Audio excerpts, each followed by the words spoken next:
What's up, guys? Welcome back to the Trout Wrangler Podcast. I'm your host, Ryan Garrity, and in this intro, we're gonna try and add some of his favorite words into the intro to see what he does back there. So sit tight, grab yourself a treat. Um, that's his first no go, but grab yourself a beverage, a cold beer, cold water. These days is a big one. A treat, um, but it's gonna be a ride. Um, but the two guys we got Matt with Afuera Coffee, not Dunkin' Donuts, not not Starbucks, but Afuera. Really, really good coffee. Super cool guy. Just all around really interesting dude. Um, and then we go on a ride down memory lane and go on a walk down memory lane as well. And we have our friend Kevin from Flybox LLC. Come on, um, another super cool guy, and but he's getting ready to launch something really cool, and I wanted to let him come on here and explain a little bit of what he has in the works. So sit tight, and before we get into the interviews, riversmith.com. If you want to save 10% on all of your Riversmith purchases, use code Wrangler10, and that will save you 10% at checkout. Whether it's the Riversmith River Quivers, the Convoy series, hats, t-shirts, everything. But what's cool right now is if you get a River Quiver or a Convoy series tote or waiter bag, the gear roll, anything like that, you get a free year of Trout Routes Premium. So that'll give you something to go and get your hands on some stuff from riversmith.com. And again, that's Wrangler10 at riversmith.com. Now for the interviews. What's up, guys? Like I said in the intro, we have a pretty cool episode today. As you can see here, we do have a guest. I'll kick it over to you to introduce yourself a little bit, Matt. What's up, guys? My name is Matt Igo. I'm the founder of Afuera Coffee. Just recently connected with Ryan and looking forward to sharing our story and getting involved in some capacity. So stoked to chat with you today. Yeah, man. Thank you for coming on. Always. Um, so let's start with the basics. What is Afuera Coffee, and how did it all get rolling? Like, was this more about like a love for coffee or like a love being on the outdoors? Yeah, good question. Little bit of both. To back it up a little bit, I'm from the Northeast. I'm from Connecticut, growing up, and I relocated to Central America, El Salvador specifically, in 2021, right after COVID. And my wife is from there. We were cooped up in a small apartment in Connecticut for a couple of years, ready to kill each other, honestly, as I'm sure you guys can, or some of people can attest to that feeling. So, we went down there, the airports opened up, and, I'd always had a bit of an entrepreneurial itch. It was just a matter of kind of what that was going to be, right? And my brother-in-law coincidentally owns a coffee farm. And excuse me. And so I started importing beans to Connecticut to just see if I could sell them at roasters or see if there was like a brokerage market or something that I can get my paws into. And it didn't really work out. His beans, were okay, but they were probably a little bit subpar to what a lot of these roasters were expecting. And I couldn't get in touch with a lot of the roasters. So the fact of the matter was it kind of sparked the idea of like, okay, I like this coffee thing. I love coffee. I've always been a coffee kid from my days of boarding school in Rhode Island. Like, I'm a coffee guy, right? Yeah. So I'm also an avid outdoorsman. I love the outdoors, and So the pieces were sort of slowly coming together, but I didn't even really know it at that point. And then I met a family that essentially has a lot of the coffee plantations in El Salvador, and they also have a roaster in the United States. So they have a total vertically integrated sort of operation in that, we have a full seed or farm to cup experience where our coffee's grown here in El Salvador. It's processed, it's bagged and sent and shipped as green coffee to the States. And then we roast it and grind it and ship it as like on an on-demand basis. So it's extremely fresh, right? Our beans come in green. You make an order online, we roast it and ship it to you that next day. So once I realized that, like, fundamentally the pieces were there, and I'm a media guy at heart, so I couldn't just go buy a roaster, right? And I couldn't go hire a bunch of people. I have a full-time job. So I realized, all right, I got the skeleton and I got the bones of everything put together. And I realized I also had some of the best coffee in the world. I was working with this family that not only has the farms and the roaster, but also harvests specialty coffee, which on a cupping scale, it just cups higher than what most people call premium or gourmet or any other kind of buzzy marketing word, right? So I realized, like, I have really good coffee. I have the bones in place. I've always wanted to make a difference in the outdoors. I didn't know how impactful I could be in the Northeast because, it's pretty pristine up there.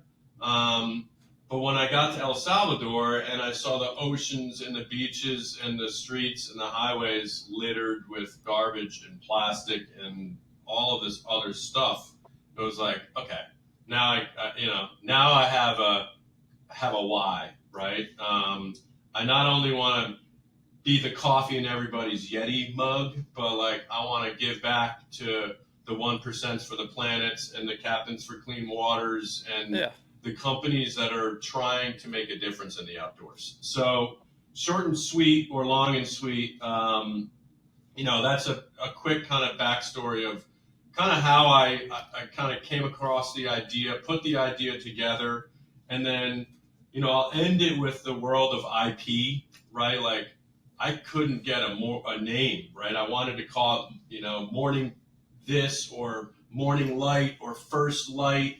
And it was so difficult with Google and a lot of other coffee companies and cafes sort of having that like name, I guess not image, but similarly like a name. So Afuera means outdoors in Spanish. So it was like no other companies were called that or named that. So it was like a perfect way to kind of create my own thing and go from there. So Heck yeah, dude. Here we are.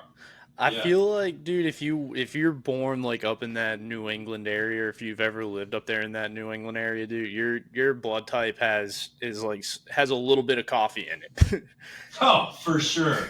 It's a different gear up there, 100%. Oh, yeah. Right? 100%. And, Montauk was like our backyard, but it was a hike for us from Connecticut. And, it's just, it's a different gear up there now. And, people ask, like, what's it like in El Salvador? I say, way more tranquilo, right? It's like way many gears below than up there. For sure. Oh, yeah. It's like you drink your two cups of coffee deep on, like, the Mass Pike. You're going to want to, like, punt somebody's bumper off their car.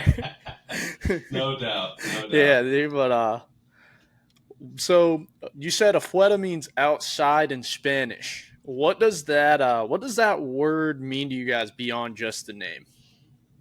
Yeah, I mean, listen, there's a zillion coffee companies out there, right? And not many specialty coffee companies, but not a ton of people know about specialty coffee. And frankly, I wasn't one of them before I got into it, right? So it's just the fact of, you got this really good product and it's like, okay, what is my why, right? Like, what is my cause behind this whole thing? And money is many people's why. And sure, I'm in this as a profitable bit to try to make a profit, but I also have a big cause factor, and it's all about the outdoors. I love the outdoors. I grew up in the outdoors. I went to camp as a kid. I went camping as a kid. I went hiking. I went fishing. I went skiing. I did ice fishing. I did it all. I did some upland game hunting, and I loved it, right? And I've seen our shift, especially now that I have a kid, towards like screens and technology, and perhaps a little less love of the outdoors, right? And I've also seen a erosion of it, whether it be for development or whatever the list goes on, right? And it's scary, man. I mean, it's scary to think that 20 or 30 years from now that our fisheries and our forests and our afueras, if you will, could look totally different than they do today. Yeah. So, that's why I want to try to, little voices may not do a lot, but when you put them all together, right, they can, they can be impactful. Oh, yeah. I have to do like that whole public land sale thing that we just saw recently. Dude, crazy. I think that's only the first shot they're going to try and take at that. And that's like the deep-rooted issue of it, which sucks. And then it's like you also have the other side where it's like you got these corporations that come in. It's like up here, like especially in all up through the Watauga River in Boone, you try and go fish it, it's all private water stuff everywhere. It's like, man, like it sucks, but there's ways around it. But you're completely, completely right. It sucks. Too bad, right? And it shouldn't be. Listen, it's always been a relatively affluent sport on that private guided side, right? But there's also been this complete other DIY. I want to go figure it out myself side, and that's becoming more and more limited, right? Yeah. Which sucks, and it makes our kids or their kids probably be like, oh, well, I mean, I'm not going to do this. It's way too hard now. Yeah. So, it's just across the board, it's problematic, I think. Oh, yeah, I agree. And it's like the more and more you see kids shift towards like screens and Xbox and stuff like that, there might not be a next generation of fly fishermen, hunters, stuff like that. Get lost, I mean, for me, it's fun to go like hop on a boat with a guide and, first things be like, hey, dude, I could give a shit where we go. Go get lost, go mess around, go explore. I'm, in it for the visuals, sure, catching fish is cool, but like, I'm not a numbers guy. I don't care about size or anything like that. So like, go explore and have fun. And, I think that's why we all do it. It's because it still gives you this youth, this like enjoyment of what the hell is out there and where you're going to go. And regardless of if you've been to this way or that way various times, like there's always new water and new things to explore. And with all our weather and impactful changes that we have, our water changes so much that there's always stuff, to mess around with. And my worry is exactly like you said, that screen thing with kids, it's like, the sense of exploration is going away. Oh yeah, it's like what sucks about it is it's like, oh yeah, you ask like a kid these days, hey man, you want to go and sit in a tree stand and hunt? And it's like, well, why would I go sit in the tree stand and do all that work when I can do it on Xbox? Yeah, because it's fun. Yeah. It is fun to go out there and climb a tree and go hunt a deer. Exactly, and feel that feeling, right? Yeah. So I try to tell my little guy, I'm like, man, there are things, it's a lot for me. Sunrise is always check the box, but it's that bite or that eat or that whatever it is that gets your heart absolutely beating is something that is a dopamine that Mother Nature creates. Right? Oh, yeah. It's not a, in-app purchase or anything. It's, when that reel goes or whatever happens, man, like there is no better feeling in the world, right? Yeah. And if a guide says, all right, get ready, 1 o'clock, holy shit, you start shaking, right? Yeah, you're sitting there, you're like, oh, crap. Yeah. So, I think, that is like a piece of what I want. I want to hopefully explore and enjoy more of it as I get older, and I want my kid to, and I want his kids hopefully too, because you're saying the same thing, man. It seems like less and less want to. Yeah. Right? So, and it's one like a thing that's like always I hold to myself. My dad never has really been a big hunter. He's New England through and through. He lives for the Pats on. I live for the Pats on Sunday and like all that Sunday stuff dog. too. I But get it. like he never really hunted before, and I brought him for the very first time. We went duck hunting when I was in college. Went and public land duck hunted. Which if you've ever heard of public land duck hunting in North Carolina, it's like going essentially into Vietnam. You got 8 zillion people out there. And so we're sitting there. I'm like, I was like, we got to get out here early. I'm talking like leave at 2 a.m. He met me out at school. And he's like, all right, sounds good. We got a hotel, ended up like between my school and where we were hunting. So we go and we pull up. I grab my decoys, toss them out, and I take a flashlight, tell everybody where I'm at, and we sit down for a second. My dad's like, well, is that all over? I was like, yeah, we just kind of sit here until they fly. And the sun's coming up. And finally, like, the sun comes up, and my dad looks over at me, and he was like, I understand why you're out here at like 2 a.m. and why you do this now. Like, this is the prettiest thing I've ever seen. It is. And right? I'm like, exactly. Like, this is exactly why I do it. It's not just for, like the fish or to kill the birds or kill that deer.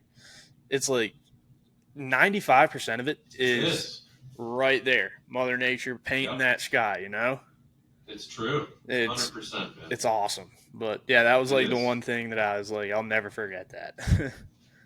But the next one is your brand lives at like the intersection of coffee and outdoors, which is obviously like a perfect combo. We're all waking up early to get out there, whether we're deer hunting, where we're duck hunting, fishing, whatever we're doing. How did you guys land on that niche?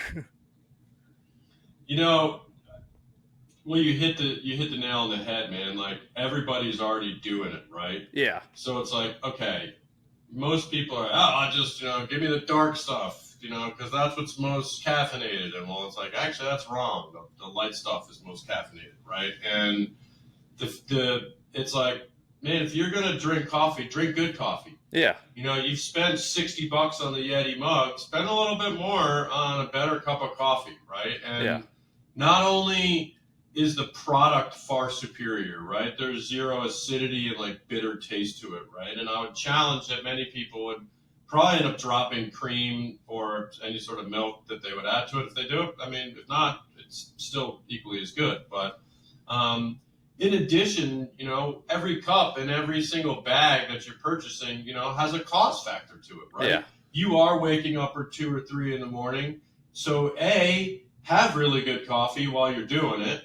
Right? And B, know that like this cup of coffee is giving back to the exact thing that you're going out to do. Yeah. Right? Whether it be camp or hunt or fish or whatever, those are the ecosystems and the things that I'm trying to preserve, right? Yeah. And it goes a step beyond that, right? Is that, I'll use this kind of phrase a couple times, right? Is because I see it in the world of in the media space and gambling that I'm in this influencer world, everybody uses buzzy marketing words and, whether it be premium or gourmet coffee, right?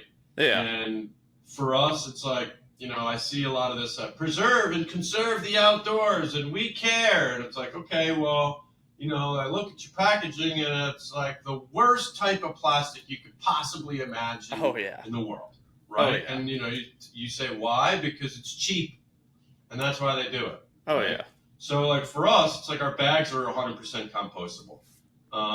Everything we do has that extra thought process in it to say, like, okay, is there another company out here that is like-minded, that is trying to do stuff different, that is not all about margins? Right. Like, I mean, listen, man, I'm a business guy. I get it. It's margins. But in our case, and in Afuera's case, it's really not about margins. Because if it were, then I would do cheap bags, and I would do mailers that are cheap, and I would do stickers and labels that are cheap. But I don't. I go source products that are biodegradable or compostable or made from recycled plastics or have some sort of eco factor behind them.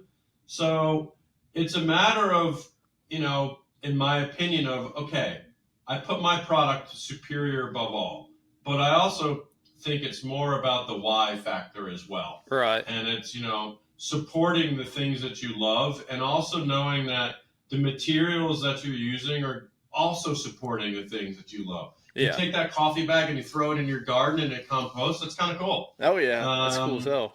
So like, I think it's just small little things, and I hope as we scale, that's our differentiator. It's like, hey, I'm a real guy, right? I met you. I think there's a lot of BS in this world, and I'm a real person, and I do try to make a difference, and albeit as little as it may be now, like, you never know what happens down the road. Exactly. And I think I like what you said there, dude, is all your stuff is going, it's all compostable, and it's all going back to, like, I see it especially in this outdoor space. You have so many companies that are like, oh yeah, we're so conservation minded, yada yada yada. But it's like, show us then, like, what do you do? Yeah, what are you doing to give back to conservation or better our environment or our ecosystems, our fisheries, stuff like that? I think most people do it via checks. Yeah. Right? And it's like, that's cool. But for me, it's like, again, a little step further. I'll use one last example, like the word sustainable, right? Everybody uses that. No one really knows what the hell it means, right? And the fact of the matter is, it's like, okay, well, I do. I go to the farms and I make sure they're sustainable. We know the farmers. Like, we are a brand that helps the community move forward, right? Yeah.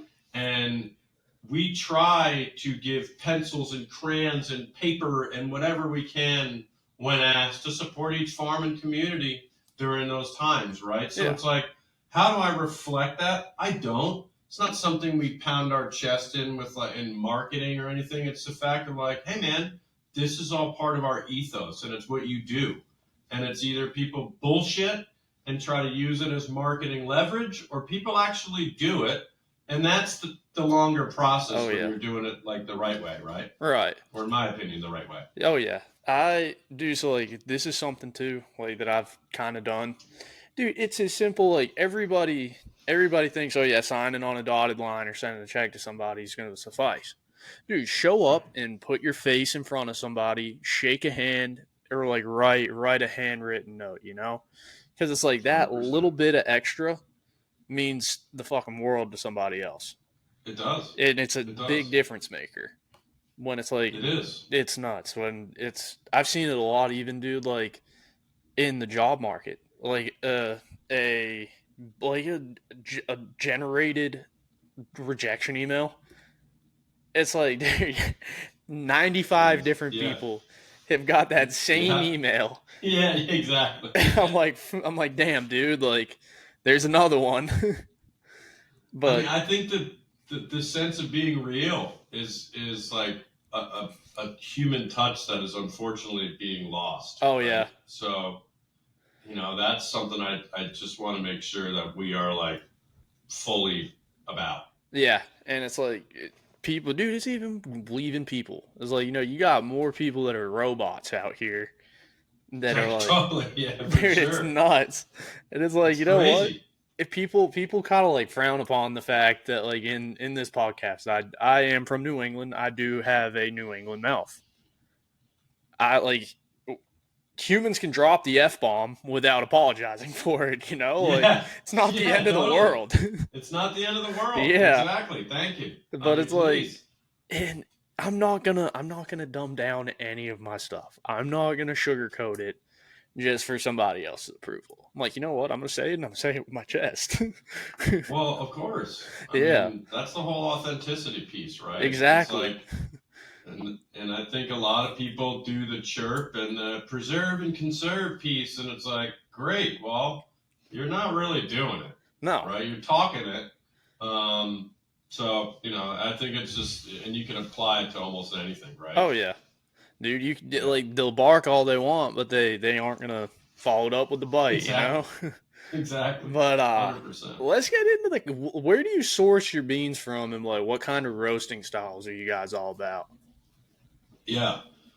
Good question. So essentially, we source predominantly from El Salvador, Okay. because that is where the family I'm partnered with has the majority of our farms. Okay. Right.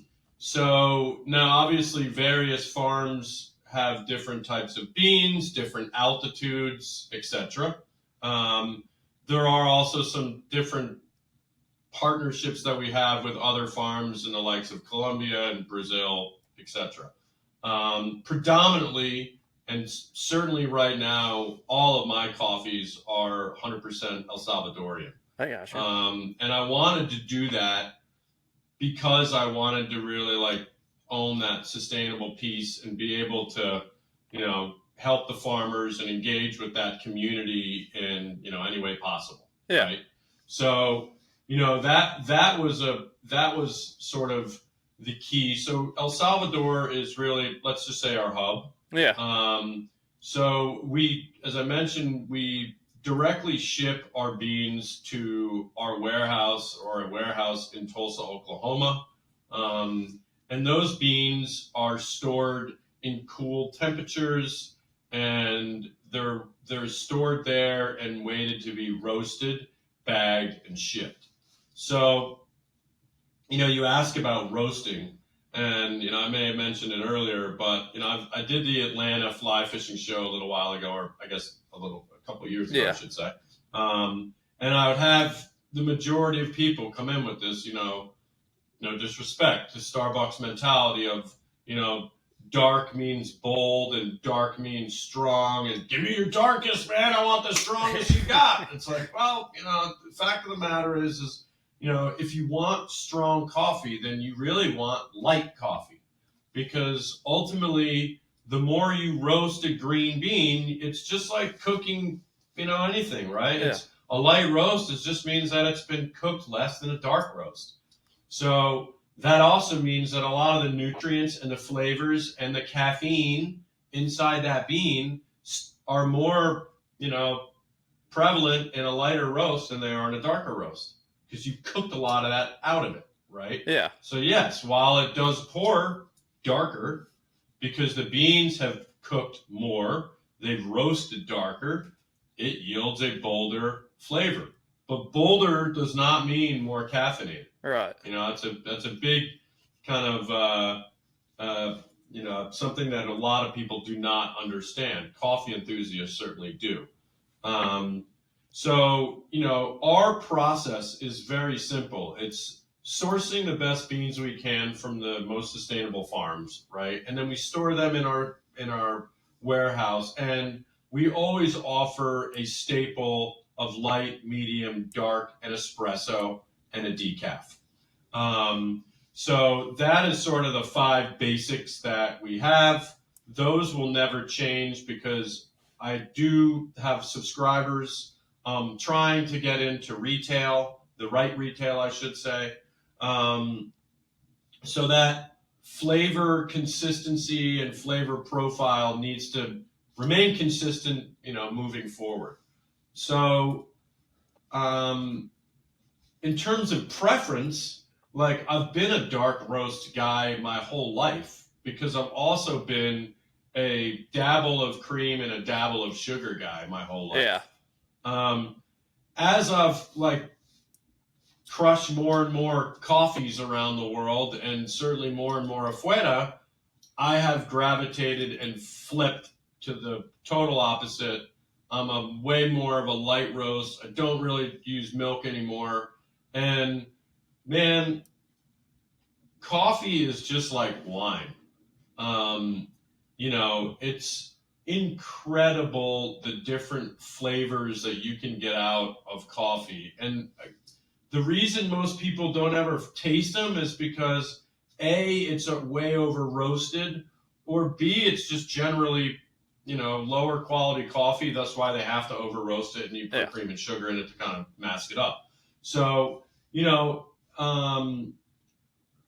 long-winded way of saying, I'm a light to medium roast guy now, but we do offer them all, and we are going to also introduce quite shortly like some small batches, like limited time drops and stuff like that. Yeah. And those will include some coffees and shit that would blow your mind, man. Like we've tried one that is like, coffee and then like this blueberry pie kind of flavor afterwards. And these are straight right from a roasted bean to ground and pour over and cupped, right? Like nothing else. And like crazy. And then, the dude will break out some coffee that looks like almost like a tea, and it'll be like a way citrus kind of forward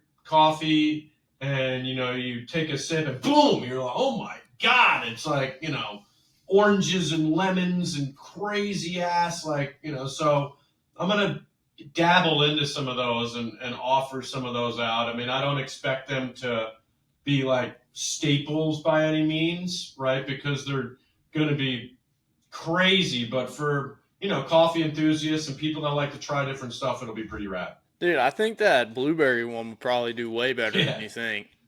Dude, it sounds crazy, right? Yeah. But it's crazy. Dude, and it's all because like it's being grown from old blueberry farms and stuff. It's like, you remember Wachusett Blueberry? Yeah, 100%. Yeah, dude. Totally. Like, they give it to you at the cask at Fenway, and they just drop a bunch of blueberries in it. It's like the same thing, but it's on the beer side of it, It's one of my 100%. Favorite beers. It's like the first thing my mom gets whenever she ever gets to New England. It's like, I want to Wachusett Blueberry. There you go. I love it. Dude, I love it. That people would love that, I think, dude. That'd be awesome. All right. Well, we're gonna do it. Oh yeah. So let's see what we got for you. What's the ideal Afuera moment? The place and cup of coffee. Whew. Well, I travel a lot, man. I'm as I mentioned, I'm a full-time media guy. I'm in the gambling business, so I'm in Vegas a lot.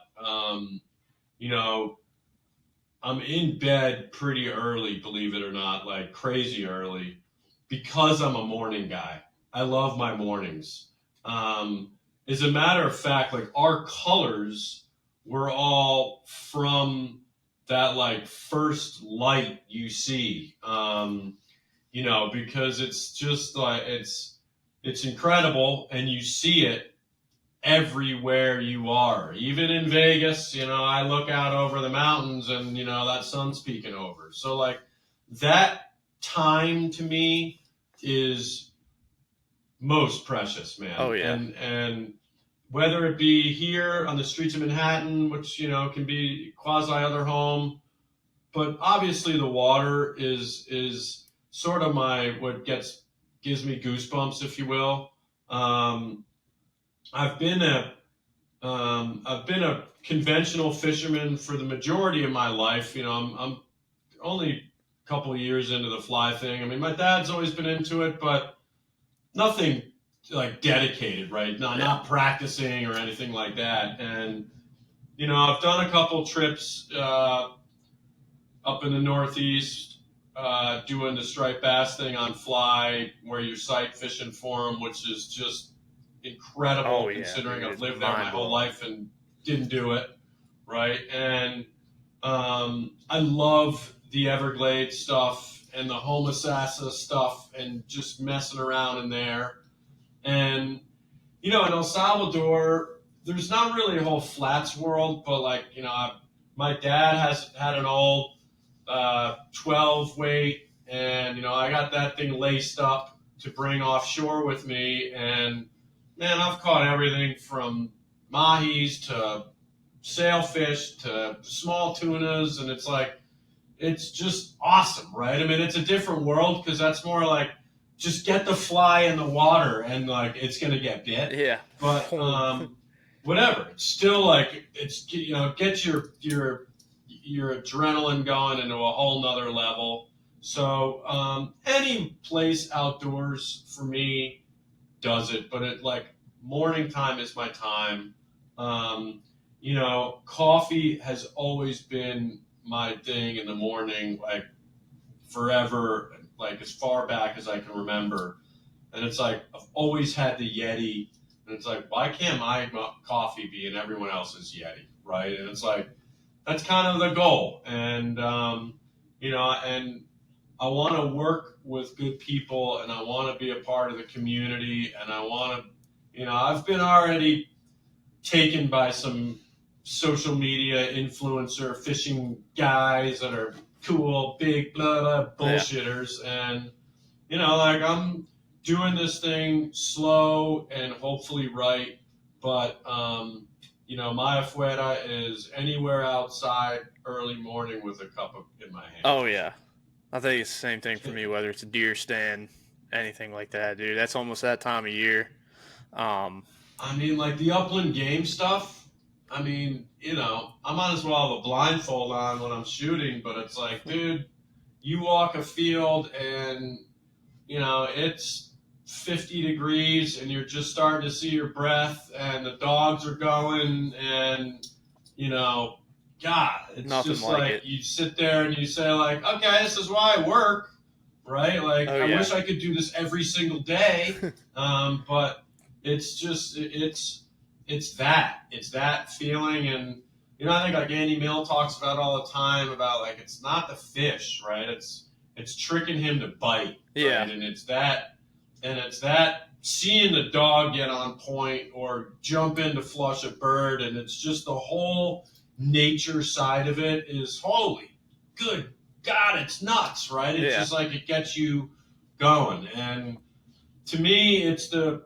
time in the morning before sunrise when you're brewing the coffee and like the anticipation of Matt and Ryan are going offshore for the day. Yeah. And what you're thinking, what you're packing in your bag, the smell of that first like cup of coffee being poured, getting into the truck to like load up your gear. You couldn't sleep the night before because like that's what it's all about, right? And ultimately it's that at night too. Like it's just not coffee. I'm generally having a beer or something like that, like sitting around a fire pit, rewinding all of those moments and memories that you did all day long. Yeah. Right? Dude, it's like that. It reminds me exactly like, dude, it's one weekend a year. We're trying to get it to be way more, but it's like we have one weekend a year where it's like all of our buddies come down to deer camp in South Carolina. We got a buddy from Raleigh. We got a buddy from Charleston. And then me, my buddy, and my buddy Jake. My buddy Jake lives in Belmont.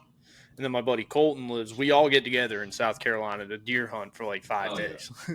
And it's that same exact thing. It's like in the morning we're waking up, crack ass of dawn, pouring a cup of coffee, and then we'll get back, take a quick break, watch like college football on a Saturday or something like that, and then we'll go back out for the evening, and then we'll just sit back around a fire, crack beers the rest of the night, and then do the whole thing. I mean, there's nothing like it. Tunes the laughs, the storytelling, the ball breaking, and then again, man, like you repeat it the next day, dude. And it's like, for me, it's always been like, all right, get up and I put, first thing, push that button or get the water boiling or whatever the mode or method of making coffee was at that place.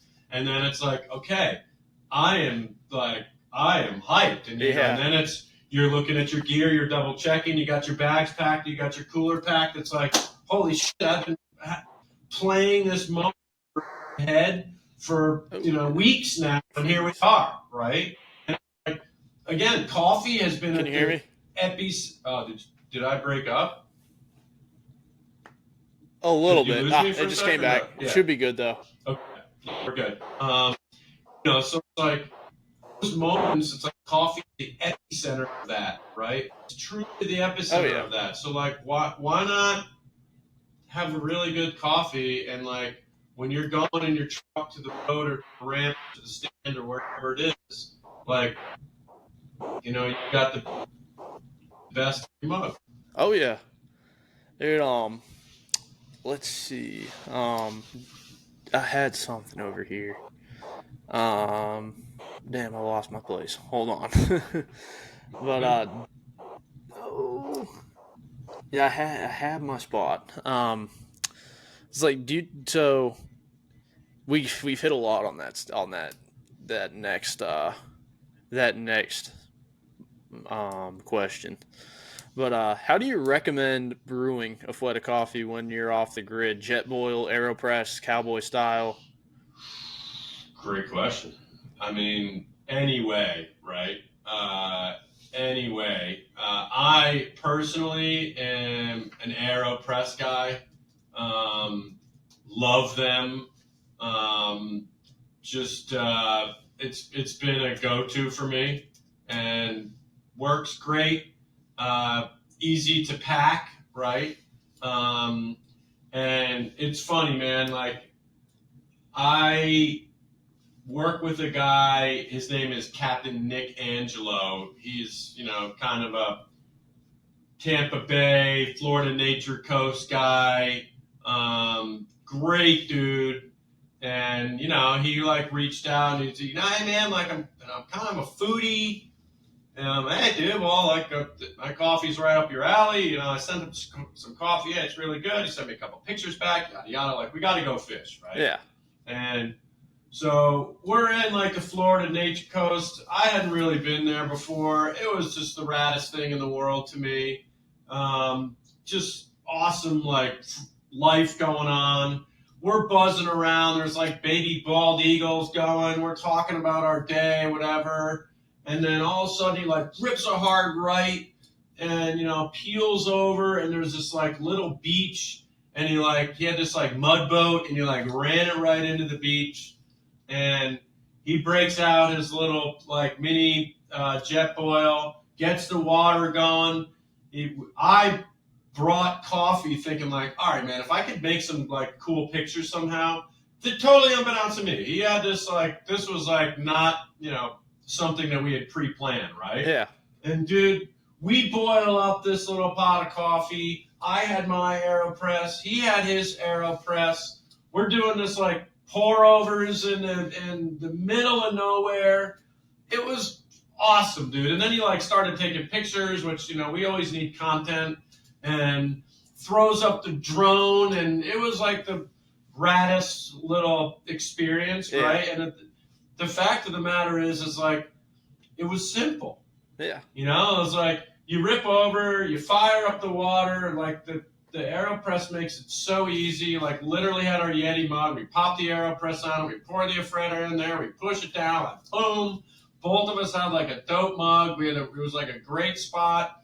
Took like a ton of pictures, and then like we went and fished. Yeah. Right? I'm like, this is awesome. So my long answer would be any way you can. And my short answer would be if I had to pick one, I'd probably pick the AeroPress. Yeah. Although I do have another one that I honestly, because I'm a very open and honest person, haven't tried yet, but looks pretty badass, called Vessel. It's VSSL. And they're like, they make grinders that are like, a couple $100 for like the serious coffee enthusiasts to like really make sure they're grinding their beans to the level that they need for the way they're doing their brewing. Yeah. And then they've created similar things to the AeroPress, but I haven't tried it yet. But I'll let you know about it. I'm true an AeroPress guy. Yeah, dude, they love those mud boats down there on the Nature Coast, don't they? Dude, I mean, for a guy that's been in skiffs my whole life, like, it was insane because, we were ripping along and the first, like, oyster bed that he had was like, boom! And I'm like, oh, my God. being from the Northeast, like I know what that sound means, and it's like not good, right? Yeah. He's like, all good, buddy, and had that whole gator thing going on in the back, gator tail, just kick the shit out of that bad boy, for like 8 hours, and I couldn't believe it, because it's just you're brought up with this, like, they're so delicate, be nice to them mentality. And, this was, like, quite the contrary. Dude, it's insane. Like, one of my buddies has, they put, like, Briggs & Strat and zero turn engines on them. My buddy has one, and, dude, we'll run it over, like, being idiots. We'll run it over laydowns and all sorts of stuff. Incredible. Just keeps trucking. It's the craziest thing. It's mind-boggling, man. It's insane.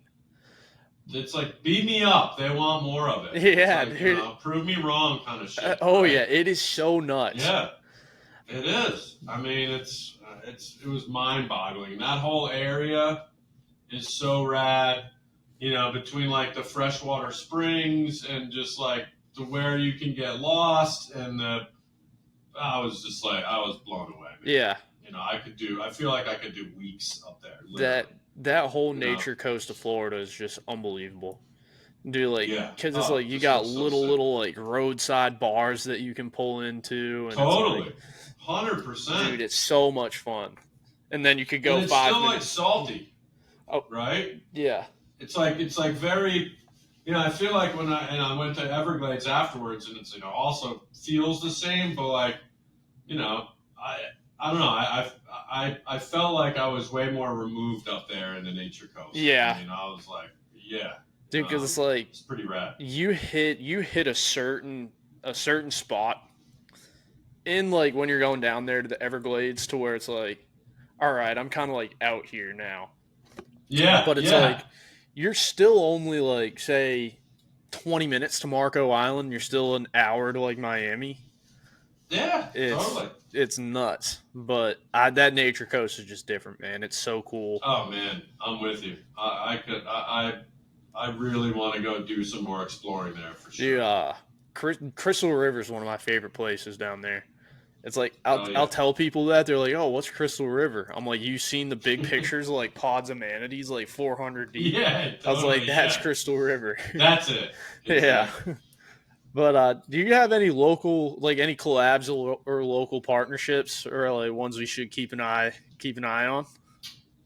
Sure.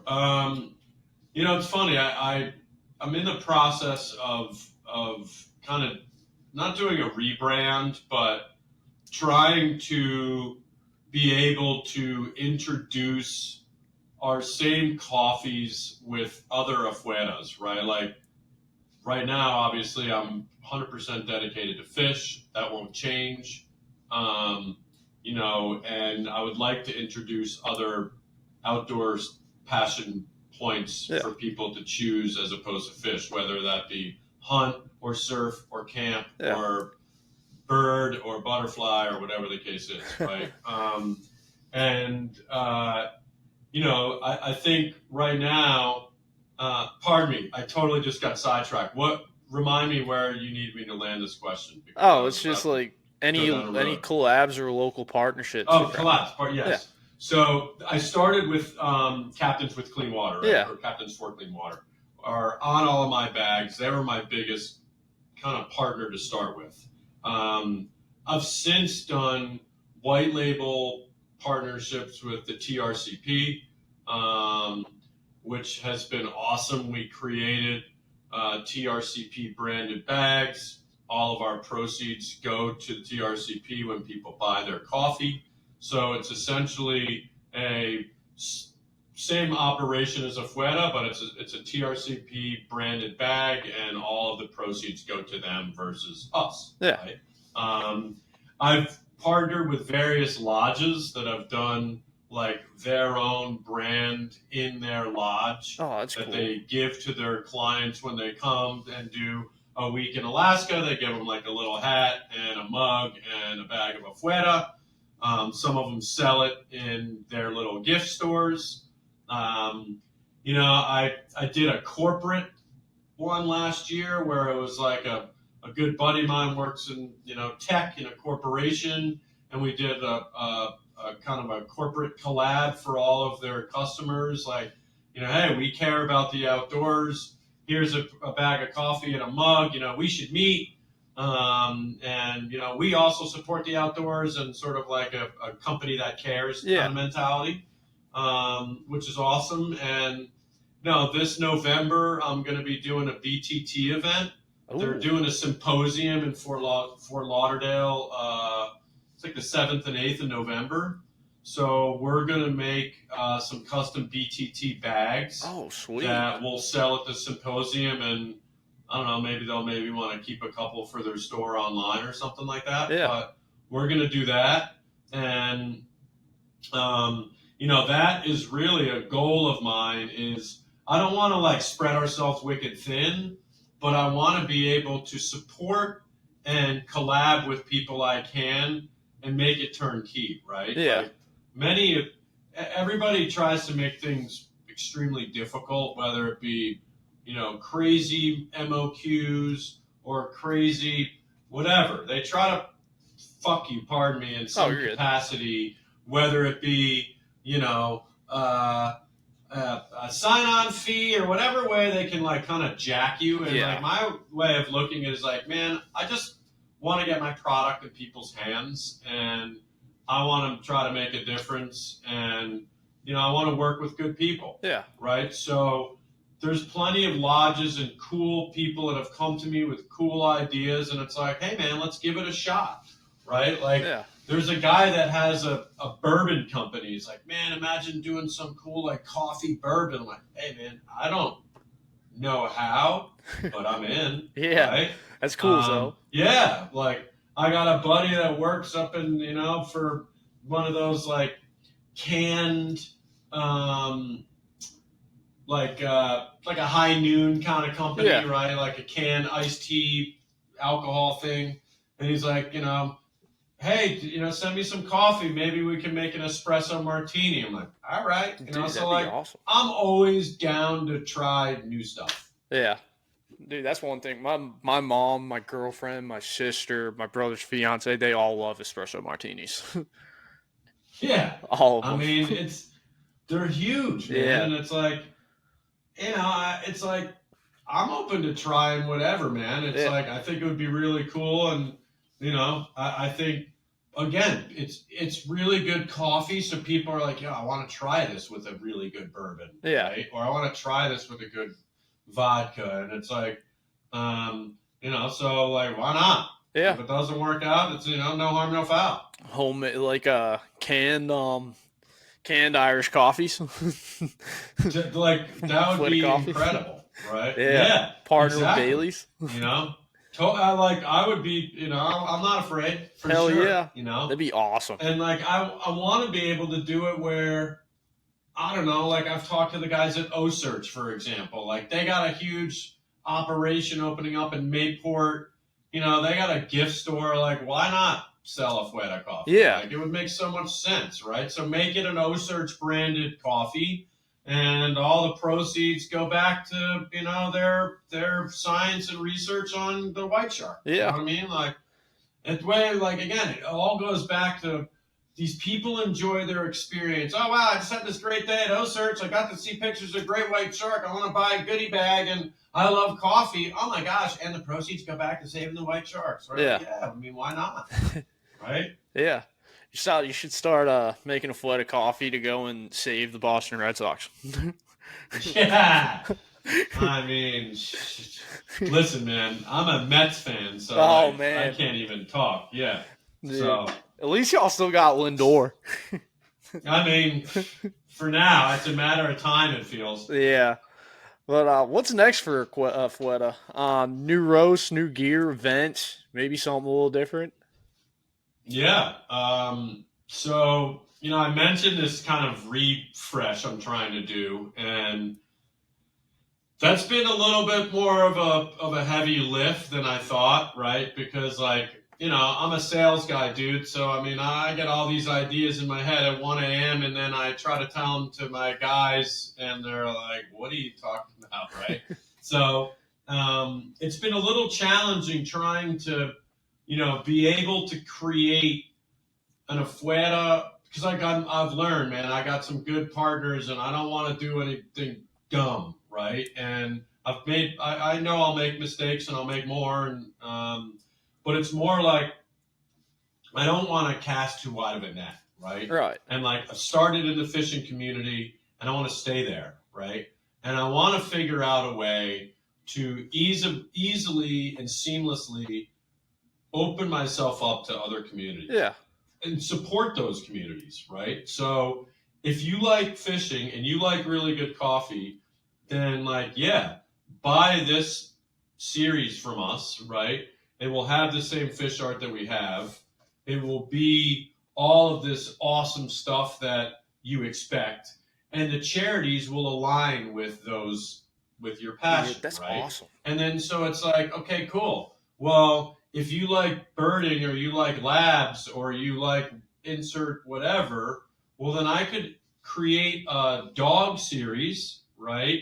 That has dogs as our art, and instead of fish heads, it's dogs. Yeah. And instead of the money and charity going to Captains for Clean Water or Sea Trees, it goes to the ASPCA. Insert charity here that's about that project. That's right? awesome. If you need a Boston Terrier model, let me know.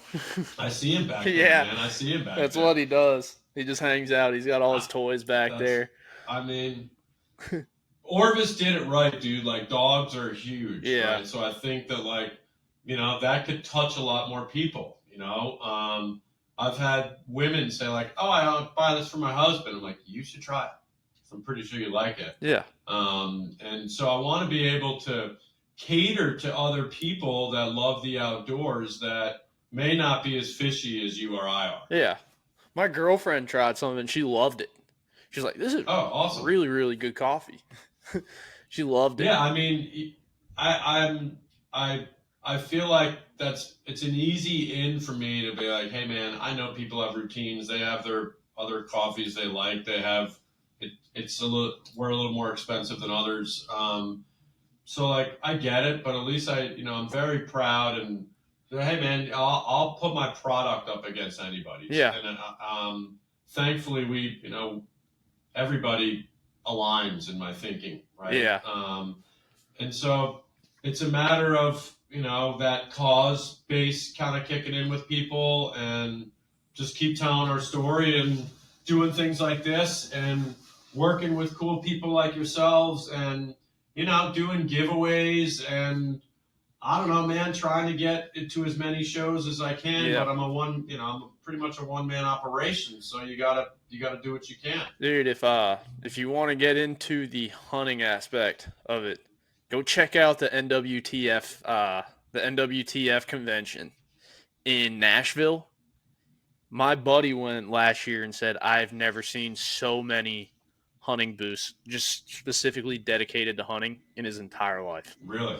And we've been to the Bassmaster Classic. We've gone to the Dixie Deer Classic. He said it was the craziest outdoor show he's ever been to. How about that? What was the other one this guy was telling me about? The Safari Club International or whatever? I haven't heard of that one. Yeah. I think that was more like one of these, kind of like go book some crazy, insane trip to go shoot a fucking giraffe or something. Yeah. I don't know how well my brand associated with anyhow. So. But so are K-Cups on the horizon for you at all? Oh, yeah. So great question, man. So that has been another great example of some of my competitors that talk about wanting to preserve and conserve, and they make K-Cups. Yeah. Right? And those things are the hands down worst absolute plastic that you can use because it's so easy to fall out of a garbage truck or fall out of somewhere and end up who the hell knows where, but not where it should be, right? Right. So and keep in mind, man, I'm learning as I'm on the fly here, right? Yeah. I'm open and transparent about that. And I thought like, you know what, I'm going to do the steel K-Cup thing. And I ordered a bunch of them, and I promoted it. Maybe not strong enough, but I promoted it. Like, hey, subscribe or buy, and I'll give you a free stainless steel K-Cup, and try the stainless steel K-Cup. The other K-Cups suck, and or suck for the environment, I should say. And, like, I know what happens is a lot of the grain and stuff gets out of that stainless steel and ends up in your cup, and you're spitting it out, and sometimes the experience can be not so great. So I didn't get any direct feedback from anybody, but I also didn't get anybody like reaching out like, hey, dude, I want more of those stainless steel K-Cups. Yeah. Like, it was more like people reaching out asking your exact question of, when are you doing K-Cups? And my answer has always been exactly what I've been going with until recently. I've like finally found a company that makes not only biodegradable K-Cups, but biodegradable tops. Oh my God. And like, not only that, like the glue that they use is, I don't know, man, some saps from some tree that they, use as like a repurposed glue for the top of the K-Cup. And like, once, the K-Cup gets pierced and water gets pushed through it, like, throw it in your garden. I'm like, you gotta be shitting me. Because like, coffee itself is great for gardens, right? It's excellent to use those used grains in your gardens. And so, I am stoked to like just be kind of exploring this. I don't foresee it happening probably maybe until the holidays, man. Okay. But it is very much on the horizon, very much so, because I've realized that the stainless steel things, are more of a hassle, and people use K-Cups for the ease of use and not necessarily wanting to take extra steps. Right? I gotcha. So definitely on the horizon. It's for us, it's like we've been a one project at a time business, right? Yeah. And, we will be closing in on our, we're just over 2 years old. And, who knows, man, there might be a time when, you gotta like take on that money to where it's like you can do all of these things that you want to do at once, right? Go buy a ton of K-Cups, go do a bunch of this, do a bunch of that. But, I've been, doing it very kind of strategically and bootstrapping kind of as we go. But it's 100% going to happen, and 100% going to be probably pretty revolutionary, not revolutionary, but really on par with our brand in that, like, you'll be able to go throw that bad boy in the garden when you're done. That'd be awesome, dude. That's going to be sick. Yeah. But yeah, that'll be cool. The last thing I always do with my guests is your 5 songs for the playlist.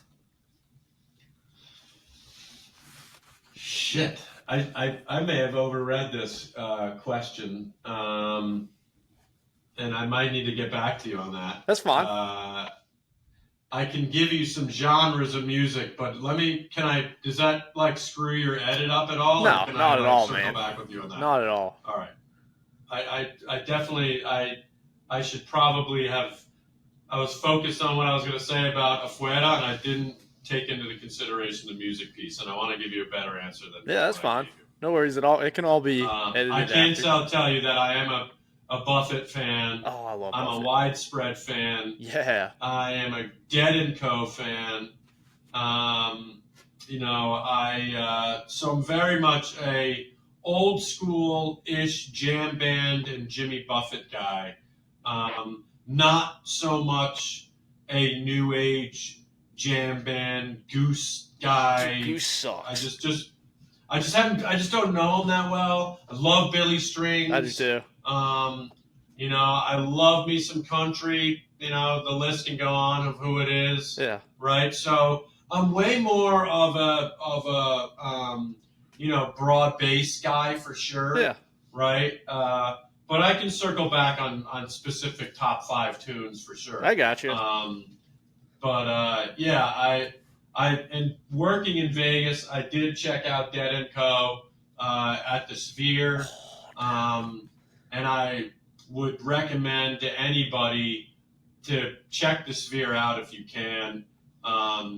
It's just one of those experiences that it's like, holy shit. I mean, let technology do its thing. Yeah. Man. Whoa, it was crazy, you know. And one of our good friends, an investor and a big proponent of Afuera and BTT, this gentleman by the name of John Applenaff, you know, he's come out here a couple times to see the Eagles, and, you know, he said they were epic. It's just like it's expensive because like Vegas is just Vegas, right? Yeah. But it's really, it's I would say it's worth the money to just get that experience if the band you're playing, you know, that you're a fan of is there for sure. Right? And it's like, dude, the tickets of them playing their 60th anniversary show in San Francisco are probably going to be the same price and way less cool. Totally. Yeah. Yeah, it's just like experience-wise, it's just incredible. Like what they can do is pretty mind-boggling. And I was sitting there for Dead & Co. I remember like before they started being like, wow, this isn't really all that impressive. And then, you know, within 5 minutes, I'm like touching my boy's shoulder. Can you fucking believe this, man? Like, yeah. It's just one of those, holy cow, right? All the visuals I saw from it, I was fucking mind blown. It's seriously, it's incredible, man. Yeah, dude. It's like, I'll have to send you a few of these. Know, oh, that's dope. I love that. Yeah, dude. Hell yeah. I need a couple of those. Yeah, I'll send you a few. I'll tell you, that was like my biggest like sucker point is the Steal Your Face logo at these fly fishing shows, specifically the Atlanta show. Yeah. Everyone had like a trout, you know, or some sort of like customized, and then it'd be like the name of their fly shop or whatever. I'm like, oh, dude, I need that. And like, I'll trade you a little coffee for a hat. Yeah. Like, I mean, you see Sims? You see Sims is dropping a whole Dead collab tomorrow? No, yeah. Really? Tomorrow, Sims is dropping a whole Dead collab. I'm like, wow. I might have to step through that. Yeah. I might have to step through that too. What are they doing? Like Steal Your Face embroidery shit? Or are they doing like bears? Or is it like a... Dude, so they posted something on Instagram. I might be able to... I'll send it to you later. They posted something on Instagram with Eyes of the World. You know, the beginning of Eyes of the World where it talks about bugs on the river? Dude, so they posted that, and it was one of the bears fly fishing. And they were like, tune back in August 1st. And it's like, I saw somebody comment on it. Cool. It's like, don't get me wrong, Sims is awesome. Somebody commented on it, and he said, it's so true though, but he's like, when in a rut, drop a Dead collab. I mean, listen, man, it's like, those companies, that's the thing, like, they gotta constantly be doing stuff. Yeah. Right? Oh, yeah. It's like, yo, dude, sometimes, like, just keep making what's good, man. Yeah. Like, you don't have to make something new or do something crazy. And it's like, you know, it's like for us, man, it's like I've had a lot of friends, and in our area, the woods, or, you know, the Northeast, like, you know, a lot of people that have started companies or have been down this journey, and they're like, yo, dude, stick to what you're good at. Yeah. Right? For me, it's like, hey, I'm going to be a really good coffee company. Yeah, I'll sell some hats and some merch, but, like, I'm not going to sell a ton of shit. Like, it's sell what people want. Yeah. Like, what, you know, and it's like, and it's just this, like, I think, natural thing of, like, I got to add more SKUs. I got to be bigger. Yeah. It's like, no, man, like, just, you know, give people what they want. Yeah. Like, that's what I'm trying to do. I mean, listen, selfishly, I'm very intrigued to see what this looks like because, like, I've told whoever gets a little slice of that IP from Steal Your Face, like, and the Dancing Bears, but probably more so. Or I don't even know if they give a shit, and they're just like, dude, do what you want with it and, like, have at it because, it's incredible. From what I've heard, so you ever heard of Davidson River Outfitters up here? They're one of the ones that uses the Steal Your Face logo a ton on their stuff. Stickers, hats, maybe everything. That's like, I'm trying to think of the one I had. I just like the guy was wicked cool. He had a beard. I mean, not that many people don't these days. And like, he had an outfitter somewhere in Georgia or North Carolina. And it was a black hat, red and white, steal your face with a dope little rainbow, like going down the middle. It was a sick little thing. And hold on. Yeah, he kept coming by in the morning for coffee. I'm like, dude, we got to make a trade. Yeah. Right. So, I have one right here. Hold on. I'm going to grab it quick. Excuse my fucking mess. Yeah, no worries. I'll be right back. All right. Oh, what's up, Mav? Yeah, this is the one right here. Yeah, this is one of the Davidson River ones. That one right there. And oh yeah, dude. Yep. So hell yeah, the guy from that shop knows like one of the band members. I don't know exactly who, but he asked him about it. It was like wearing a shirt at one of the concerts, and the guy came up and loved it. Whoever he knew in the band, and was like, "Oh, dude, that's awesome! Like, keep doing that." And they don't care about people using the Steely logo at all. No shit. Yeah, it's like widespread in the Mikey Hauser logo. Yeah. Yeah. Good, man. I mean, like, at the end of the day, right, it's like, it's like these lawyers, no disrespect to anybody that is, but it's like everybody's out trying to make a buck. And it's like, yo, man, people want to use your label and recreate it because your label's pretty cool. Yeah. Right? I mean, it's like, I think like what else of a compliment could you have? Yeah. People want to take your logo and reuse it to incorporate around their logo. Like, wow, shit, dude, knock yourself out. Yeah. Right? You don't have to pay me a dime every time you use it, guys. Yeah. Dude, what I did here, though, is their record label, if you want to use a song, like, in a podcast form like this, like, use it as, like, an intro, one of my buddies who runs a podcast, like, reached out about it. They wanted, like, $250 every 10 plays. I was like, damn. Yeah, I mean, that's wild. That's a lot. Yeah, that's a ton. But, that's a lot. And, like, you just don't get the return because, the likelihood is like, are people listening because they want to listen to the podcast or because they want to hear the Dead song on the intro? Yeah, right? Right? They're like, it's nuts. So what's funny, I think the Dancing Bears, they might have something there, though. Because, like, I don't know who made them, but when I was younger, there's, like, a picture of me laying in, like, my crib. And I think it was, like, Beanie Babies did a huge collab where they made, like, the big Dancing Bears. And I had them all when I was a kid. Had them on, like, my bed. And then I had them in my crib when I was younger, too. Yeah, meanwhile, like, I bet you wish you saved those things, man. They're probably worth something now. I still have them, I think, in my parents' storage unit. Yeah. Hell yeah. I think. But do you have any last people you want to thank or anything like that? Hey, man, I'd like to thank you because, like, it's been a pleasure to meet you, and what you're doing is cool. And, I'll say this, man. I'm a real person. I'm very accessible. I want to help. So, if there's anything that you're doing moving forward or, some of the partners that you have, there's always something that people are trying to do.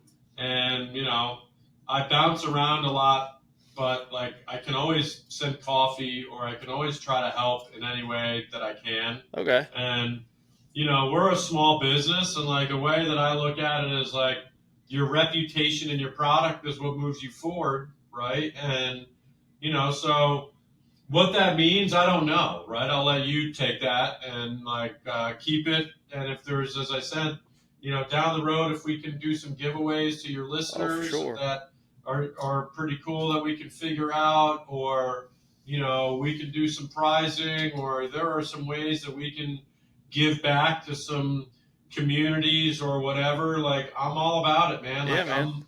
I'm learning as I go, and I want to work with good people, and you're one of them, clearly. So, like, thanks for your time and thanks for having me, and just, like, keep me close, dude. Whatever I can do to support what we got going, on, I'm happy to. Yeah, man, dude. Same goes for you. Thank you, dude, for coming on. And dude, if you ever need anything this way, flies, anything like that, dude, let me know. I Thank you. I keep Thank them you. stockpiled. But Hell yeah. yeah, man, for sure. I'll definitely hit you up. We'll probably whenever we stop this, we'll talk a little bit. Yeah, let's do that. And I would say, like, again, if people are interested in checking out El Salvador, this is not a plug. I don't work for them at all. I'm just like a gringo that's been living over there for a bit. Um, it's pretty untouched in the fishery. There is a big surf kind of allure going on right there because it's a good wave. Um, but there's a good inshore bite. There's great rooster fishing. It's hard, but it's obviously there. There's pretty good inshore fishing, and the pelagic stuff offshore is pretty spectacular. Oh yeah. So it's like, and you talk to the guy, and I'll leave it at this, which to me is like fascinating. But he's like pitching me on a way that we can maybe get like a little bit of an operation going on down Yeah. there, right? Like I don't know, maybe a lodge in some capacity, or a way to bring some business down there, right? Yeah. And I keep saying, man, we got to fix these boats up. Like they're pretty old pangas, and he's like, well, if we go 25 or 30 miles off, he's like, but if we can go 35 or 40, right? You think he's going to say, like, if we're going to go from 30 to 70, he's like, but if we can go 35 to 40, he goes, the animals in the ocean become a lot bigger and a lot meaner. Yeah. Right? And like, dude, he's not kidding. And you're out there, and you're used to fishing anywhere that we're in. If you're in the canyons in the Northeast or anywhere, like, you see other boats, man. You go out here, you don't see anybody. Yeah.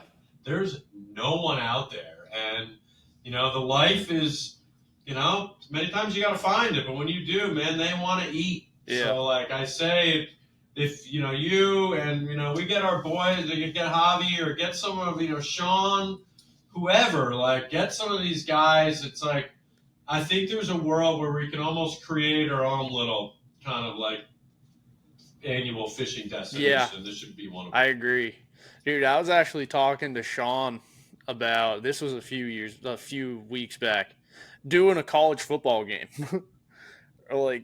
That'd be sick. Dude, like going to one where there's like a TU chapter, or like going down to Florida or something like that, where they have a BTT chapter, and having like a tailgate for the kids that are, of course, 20, 21 and up, but like, and sitting there shooting the shit, doing something like this live at a tailgate. That'd be dope. It'd be sick. So, hey man, it's just like doing it different, right? Like you're doing different stuff. You're getting cool people. You got Monty, like you get cool people on there, like. Keep that going and keep the different ideas going, right? Like, dude, I keep myself up at night plenty of times, for the whole like entrepreneur anxiety thing, right? Yeah. And like, I don't know, man, you can read as many like quotes and things that you want, right? But it's like, I know one thing that like, even Mr. Beast, took like 7 years of making videos that no one watched. I went to college with him. Did you? Yeah. So he's a big poker player in our community, and like, one of our heads of production went over and ran like Mr. Beast Productions for a while. Yeah. And he came and did one of our like charity poker events, and he did this like, he said that exactly that, man. Like 7 years, dude. Every single day, this dude was making some video or whatever his cadence was, and he stuck to it, and his mom supported him, and no one listened. Yeah. Right? And then, boom. I remember. And it's like, I don't need the boom. But, like, it's like he was, like, we all want the boom in some capacity, right? But it's the same thing for you. Like, how many people are going down and fucking doing a tailgate and, like, getting young college, like, frat dudes to talk about BTT live. Like, pretty sick. They're all like, they all do it. They're all tarpon fishing. They're all, like they all are doing it, right? Yeah, dude. So it was crazy. I remember when Mr. Beast was first starting out. I was walking from the library up to like, I'm pretty sure I was skipping class. I was going up to Sup Dogs to get fucking hammered with one of my buddies. Yeah, I love And we're it. walking out of Sup Dogs, and Mr. Beast is coming out. He's handing out $100 bills. Just like handing out $100 bills like they're candy. I didn't end up getting one, but it's like But you were knowing it trying. now, it's like if you gave me a Yeah. $100 bill walking into Sup Dogs at 21 years old, that thing would have been Forget it. gone in an hour. Gone. Totally. Yeah, Right?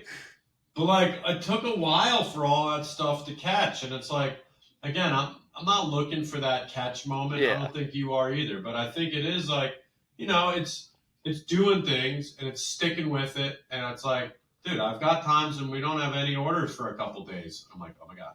Oh my God. Holy cow.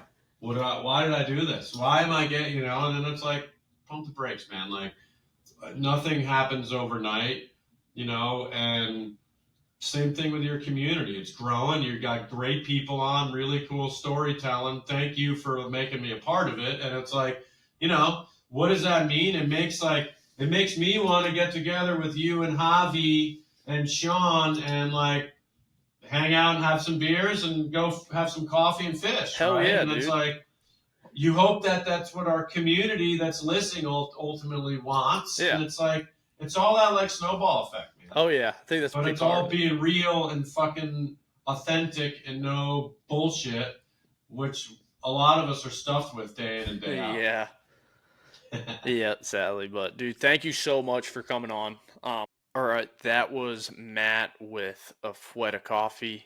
That's super cool episode. And honestly, that coffee is so good. I think everybody's got to try it. Um, he's got some really cool stuff coming down the pipeline. And just an all around really good episode, really good dude. Those are the type of episodes I like. Hour and 18 minutes, and it was just an awesome hour and 18 minutes.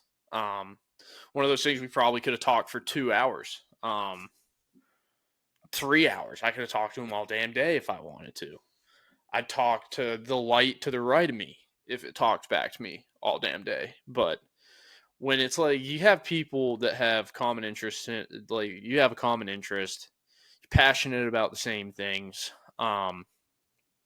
It just makes it go really smooth. And I just want to thank Matt for coming on and just having such a fun time with it.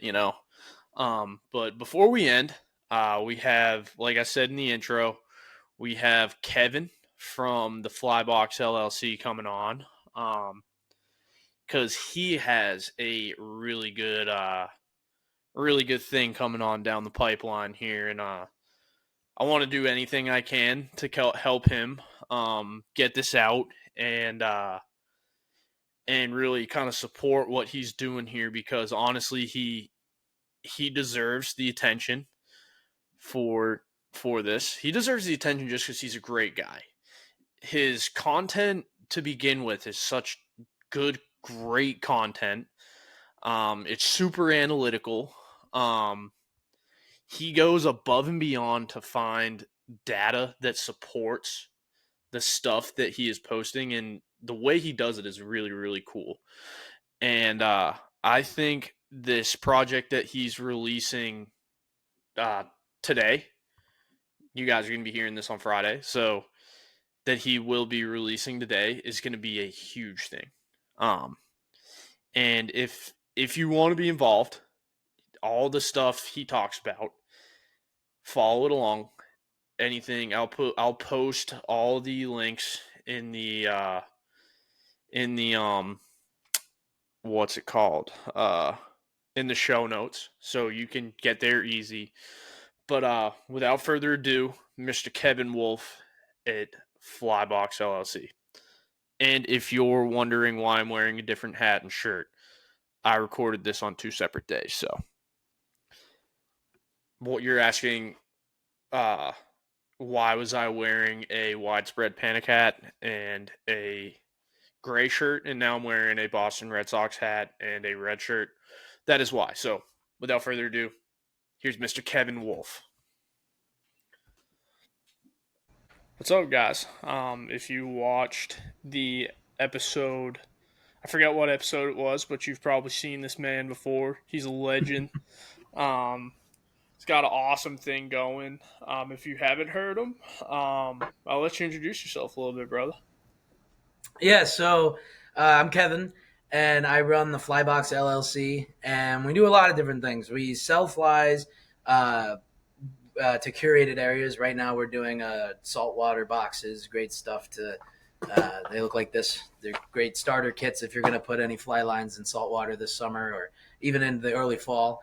And then we also publish daily fly fishing news and information through our Cast That Care charity newsletter. So that is daily fly fishing news, interviews, insights, data, historical trends, market research, all that stuff every morning in your inbox at 8 a.m. And have 50% of subscription fees goes directly to a different fly fishing charity each month. So we've worked with people like Project Healing Waters, Bonefish and Tarpon Trust down here in Florida, great organizations. Fish for Change, we worked with them. Great organizations trying to give back to support the community as much as possible. Heck yeah, dude. You got some cool stuff that's actually getting ready to release today. I'll let you go over that a little bit there, man. Yeah, so we're launching right now, August 1st, Friday, August 1st, we're launching a new initiative called Behind the Vise. And so that's Behind the Vise is dedicated to supporting American-based fly tyers who are truly passionate about getting better at their craft of tying flies. So these are the people that are tying flies at their kitchen tables, and they start to learn and they get pretty good and they want to get better. And I mean, you and I know this well. When you tie flies and you want to get really good at tying flies, you hit a wall where it's like there's a steep learning curve, significant time investment, and most importantly, it just costs a lot of money to get good at tying flies. So our aim through this initiative is to uplift and support them through in all steps of this process, through enhanced visibility, strong community connections, and educational resources. And even when possible, we can provide actual materials and financial assistance to help these people get better at what they love doing. So, heck yeah, dude. I've always told you, dude. I mean, I think, dude, when I first connected with you, you were kind of this has been in the works for a while. Yeah, and, dude, behind the scenes, it's been a long road. Yeah, it's been a long road. You got some really, dang, dude, he's going in back there. Sorry about that, but it's been in the works for a minute, dude, and that just shows you how much time and effort has gone into this. And dude, like everything you do is awesome. So kind of like outline a little bit, what companies have you been kind of like chatting with? Yeah, exactly. So, well, this idea kind of became an idea when we started sourcing out trying to source this saltwater summer box of flies that we do. It became an idea because we were looking at buying flies in bulk, like most fly shops and like Cabela's and most people do. And looking at that, I kind of realized that buying flies in bulks from the same manufacturers that everybody uses, you find that these flies fall into three categories. So they're either going to be affordable quality, or American made. And you can have two of these things, but you're not going to have the other one. So they can be affordable and American made, but they're probably not going to be high quality, at least not in bulk. Yeah. They can be quality and American made, but they're not going to be affordable. So then, most importantly, you can have affordable and high quality, but they're probably not going to be American made. So what this aims to do is create a world where those three things can exist. And right now, over 85% of commercially tied flies, those are the flies that are filling up our fly shops and stuff, they're tied overseas, which isn't inherently a problem, but it is an issue when you look at the overall fly tying community in America. We're losing fly tyers. 20 years ago, about 30% of fly tyers claimed that they tied their own flies. And today it's more like 10%.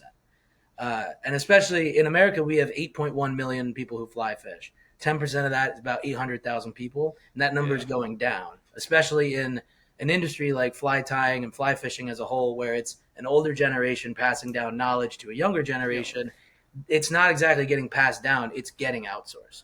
So without continuing community support and visibility and education, we're going to lose that. So that's the main driving factor behind the whole thing. And the way that we're doing that is through Behind the Vise, offering support, connecting with people all throughout the fly fishing community and great companies and partners who are going to be able to give individual applicants the support that they need. Oh yeah, and that's something that I do. A lot of people don't think about is where their flies are coming from when they buy them. It's like you go to a fly shop. It's like all you look at is here are the flies. Mm-hmm. I like me being me when I was younger. I'd pick them up and be like, you know what? I wonder where these are coming from. Mm-hmm. And it's like you go home and you Google it. Dude, they're coming from anywhere but here. Yeah. Which isn't a bad thing. I mean, it's crazy. Like, this might sound a little wild, but the people tying our flies over in, like, the Philippines have never touched a fly rod in their entire life. Exactly. Kenya is a huge fly tying community, but not a big fly fishing community. Oh, yeah, dude. Like, and we all get the messages on like Instagram and stuff like that. Somebody, do you need a wholesaler? Do you need a wholesaler? Mm-hmm. I get like 6-7 of them a day, to where it's like somebody from the Philippines or Kenya. And I was like, dude, honestly, I don't have that much traction to the point where I need a wholesaler. I was like, I'm kind of just tying up my stuff myself and throwing it out on my website, which I still have yet to finish. It's been in the works for like a year. But like, it's nuts. And it's that problem is, it's not a problem that they're tying it in Kenya and Vietnam and Thailand. That's not a problem. But the problem comes when it's like substantially, we're just losing fly tires. Right. In America, people aren't tying their flies anymore. And it's going to go just the way of nobody's going to, like in 10 years, the numbers is probably going to be halved. The amount of people who actually do tie their own flies. And then again, if we lose people tying flies, we don't have people who are trying to make it a career. And then it's just it goes from 85% outsourced to 100% outsourced. Right. So that's where we're aiming to just offer the support at the ground level of, let's get people who want to get better at tying flies. Let's get them the ability, the connections, the visibility, in some cases, actual funding and material. Let's get them those and just support them through their journey of getting good at tying flies. Right. Dude, and that is something that we gotta like do better of, is having bigger, like, not so much wholesalers in the United States, but like big, like, true companies that, like, you know, the first fly companies, LL Bean, stuff like that, before the big boom, like, of them going overseas, they were strictly tied in the United States. Mm-hmm. From guys, Vermont, Maine, and all these big tires. And I don't know where or when we lost that. Yeah, and there are right now. It's an interesting aspect of where the outlook of the industry is, because there are American fly tires who do really well. Yeah. And you can find them on Instagram and TikTok and stuff, and they have their entire business and they make money. And a lot of the reaction that I got, or when I first started reaching out about this, which was almost half a year ago, I would get reactions from brands and stuff. They'd say, I don't really think American fly tires need help because they're always busy, the ones that are getting booked commercial work. But the problem is there's not enough of them. They're only filling 15% of the market. So that's sort of the angle. When we first started looking at this, that's how I sort of got the angle of, okay, we don't need to support people who are already there. We need to support people who are on the way. And those people who are selling flies and they're successful doing so, a lot of them are in on this initiative, and they're really excited to get to promote this and get more people involved. Oh, yeah, because it takes a little bit of that workload off of them, you know? Mm-hmm. It's Yeah, like they're not gonna be busting their asses as much. yeah, They're like, thank God somebody's stepping in to do something like this. yeah. And a lot of them are a lot of successful American fly tyers work at a shop and then they supply that shop, and that shop's able to sell flies because there's a lot of interest in the area. Yeah. Uh, that's great, and but that's just one person and one shop. The other 100,000 shops across the country are struggling to find American fly tires, and when they struggle to find them, they go to even American wholesaler manufacturers. They still outsource their stuff. They're more or Oh less yeah. a middleman who outsource their stuff overseas, and then they organize that, I guess. Oh yeah. So How they get paid or something like that, we don't know, but but it's like yeah, because you something. don't want to go to Thailand and Yeah, nah. have to deal with If you told me to become the richest fly tyer, I had to go to Thailand, I probably wouldn't fucking do it. Probably like, yeah, you can have that. You can yeah. have that, pal. But it's like, Yeah. Well, and also there's an issue with when we're outsourcing a bunch of stuff, and obviously don't want to get political, but with tariffs and stuff, the prices of flies and fly shops are going up, oh yeah, and the prices even if you don't tie or you don't buy flies and you want to tie your own, the prices of those materials are going up. oh yeah, So we're also aiming to not only build a better, stronger community of American fly tires, but mitigate some of that and help people avoid rising prices by giving them correct and proper industry connections that we can hook them up with people. And yeah. a lot of these people who are doing wholesale fly tying in America, they don't go to the fly shop and buy their materials. No, Obviously, that would be too expensive. They work with a lot of people that we're working with on our end, and we can hook up these people so that even if you're just beginning, you can do it like the big players and professional people oh do. yeah.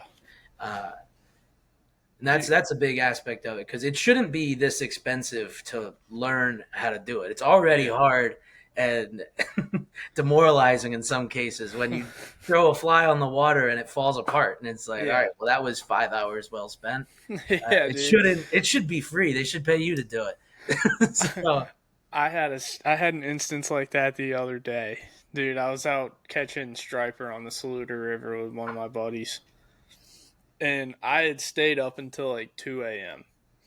that night before tying up like clouds or half and halves. mhm. I cast one out, literally my first my first my first cast, and it's like, I don't know, I forgot to hit my thread wraps to on the whip finish with like Zap-A-Gap. Mhm. That thing hit the water the first time, dude. I legitimately saw bucktail fraying off the freaking fly. It hit the front, and I looked at my buddy. I was like, well, I guess I didn't tie that one worth a damn. And I was sitting there. I was like, well, being up until 2 in the morning and using half a bucktail to tie up all these half and halves. I was like, there goes about $18 down the Yep. toilet for a bucktail. But dude, that's how it is, man. Like you ever look at the where it's made tab on one of those bucktails? Mhm. It's made in like Indonesia. Yeah. It's like I didn't even know they had buck and deer over there in Indonesia. It's like you going up and just cutting the tail off of a deer out there in Indonesia, or you like doing it on some kind of machine. But Mhm. it's crazy, dude. Like the tariffs isn't just a whole other issue that I'm not even gonna get into, because that could get into a hairy place quick. Yeah, But but that's like just another of 10 reasons why this is an initiative that we're doing, and this is our right, first run at it, so it's pretty lean, and just trying to get as much support as possible to as much people as possible, and see how it's gonna turn out. And I have really high hopes for it. yeah, dude. I like seeing some of the stuff that you've sent me. Dude, it's freaking brilliant. and I cannot wait to see where it goes. And I just can't wait to see it kind of like come to life, dude. Because I know you've put a lot of hard work into it, dude. You put a lot of hard work into all your stuff, period, man. Yeah, And it's been cool to see people like talking about it and stuff like that, man. You should be proud of yourself. Thank you. Yeah, I work, although some members of my family would say I don't work enough. I was just out visiting my brother in Boise. We talked about him the last time we were on the podcast. Yeah. We went fishing a lot, and it was really great. But the days that I do get into this stuff, and like the last couple of weeks leading up to this, has just been a lot of work and a lot of outreach. And, Yeah, dude. that's just my general style, though. Like I'll email somebody, and like 3 days later, I won't hear back, and I'm like, hey, just checking in again. Yeah. Whatever. We're launching this on Friday. You want to be on board? Let's get you on board. I'll do it in 5 minutes. I'll set you up with everything. And, Yeah. Yeah, dude. But, I've been like back and forth with a particular company that I'll kind of let you in on after when we get off here. But I do like it's one of those things, where it's like I don't want to send a follow up email to be like, all right, dude. Somebody's gonna, because if like I send a follow up email, somebody's like, "Oh, dude, this guy's desperate."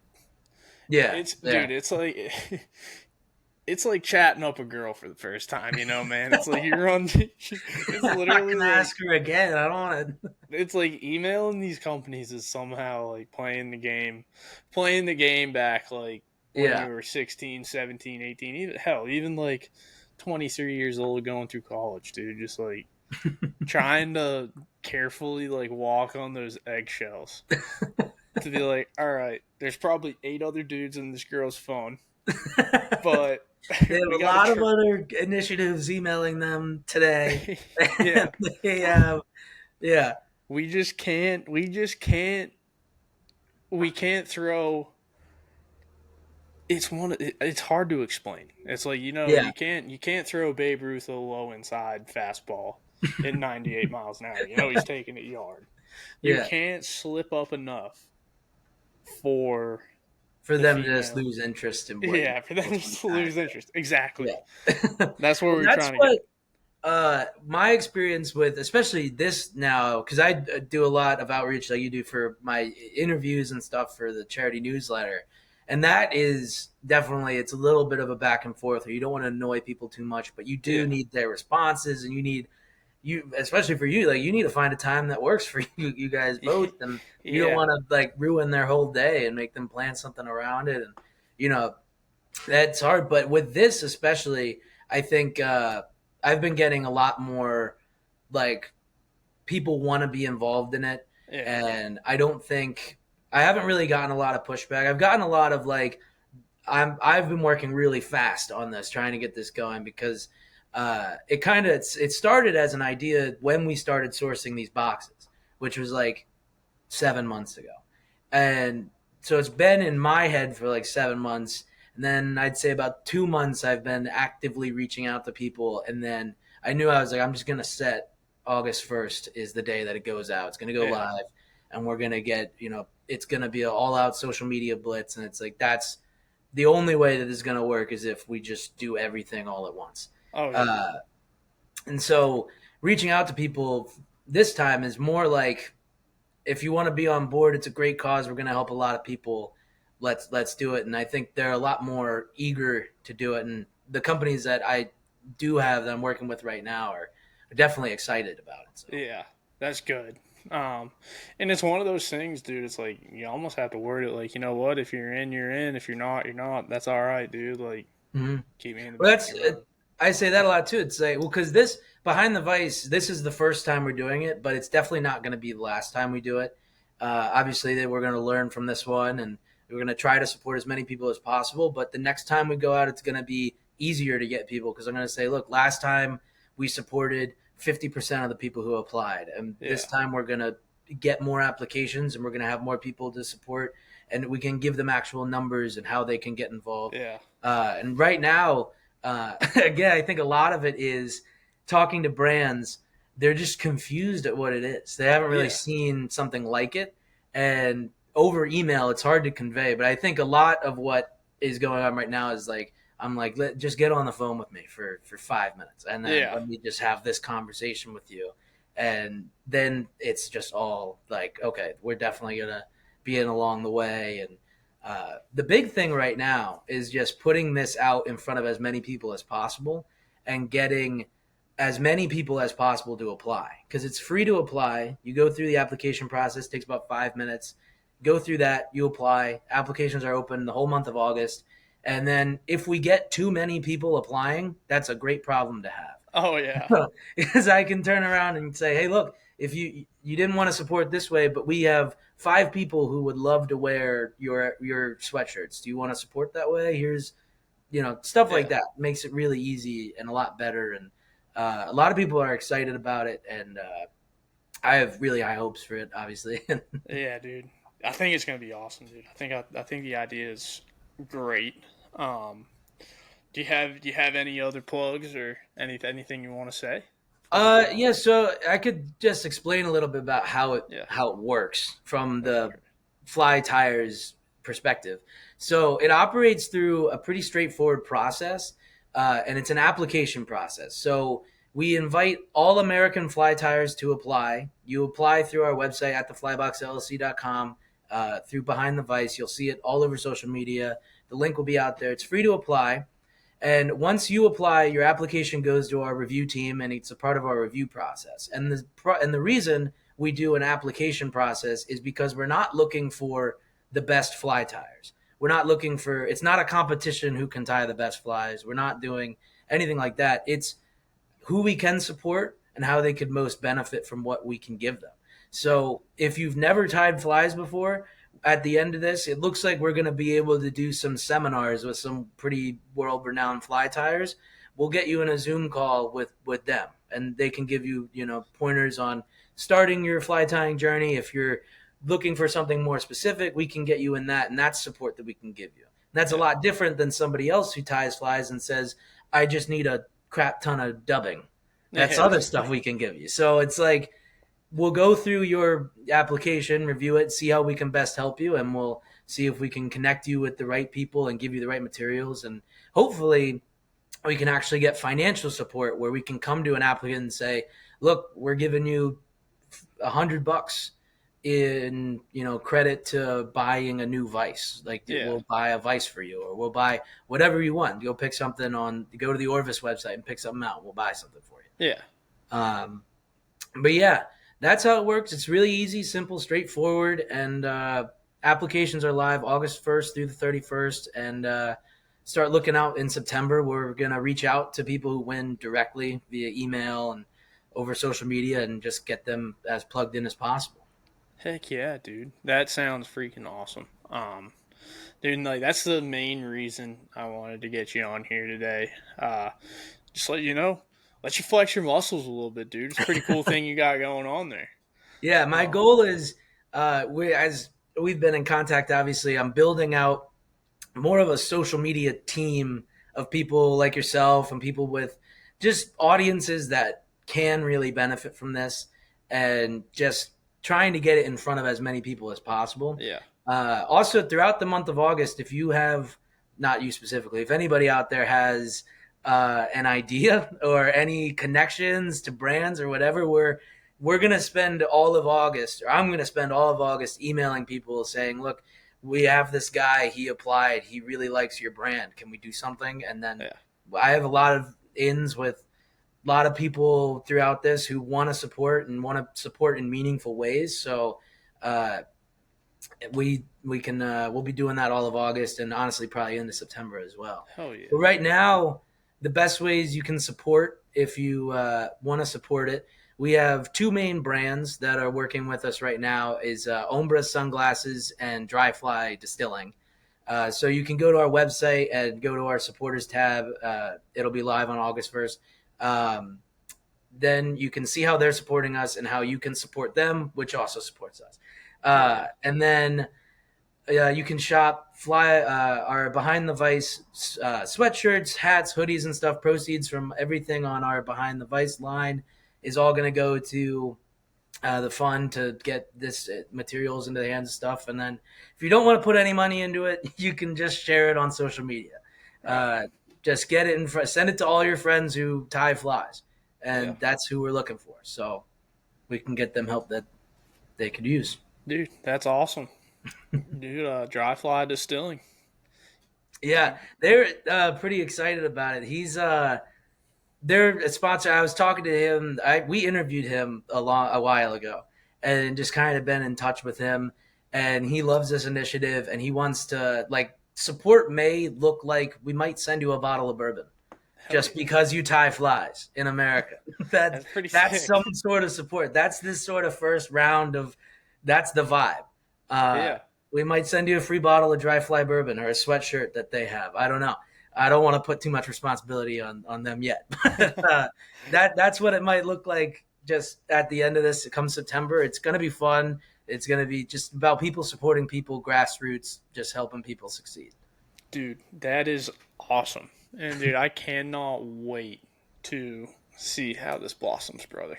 Oh, yeah. And if it goes well, my dream is to do one every quarter, 4 times a year. I'd like to open up applications and get people going through this process and just support as many people as possible. Like I said, there's 800,000 people who tie flies in America, so let's support them all. Yeah, I was gonna say you want to support 800,000 people. That'd be pretty sick. If you're supporting 8,000 people, you'll be like, all right, I think I've done pretty well with this. Yeah. Anyone else left you want to thank? Anything else you want to say? Just a huge thank you to, if you go on my social media at the Flybox LLC, you'll see the amount of people who are helping and working to not only promote this, but they're working on the review process side, and they're just really coming together to help. Too many people to name, but if you go there, they'll all be on the stories and posts and all this stuff. So just a huge thank you to all of those people. You guys know who you are. Hell yeah, dude. But I think that's all I got for you, brother. So that's the end of our podcast today. Just a really cool episode. I know it's a little long, but it is a really cool episode. I felt the need to get Kevin on, just to let him talk about what he's got going on, because that's gonna be something huge for a lot of people. The companies that he's got buying in, really big, and I think that's gonna be really cool for him. And just Kevin's an awesome dude. If you haven't had the pleasure of reading his newsletters and getting on his website, go check it out. The Flybox LLC. Like I said, dude, his content is awesome. And I can't wait to see where he goes from here. It's been really cool to watch him and his brand blossom. So hope you guys like that. I'll be linking both of these great brands in the show notes. So if you liked it, like and subscribe. If you guys want to follow Matt and Kevin on social media, check the show notes. It's all down there. And until next time, I'm out.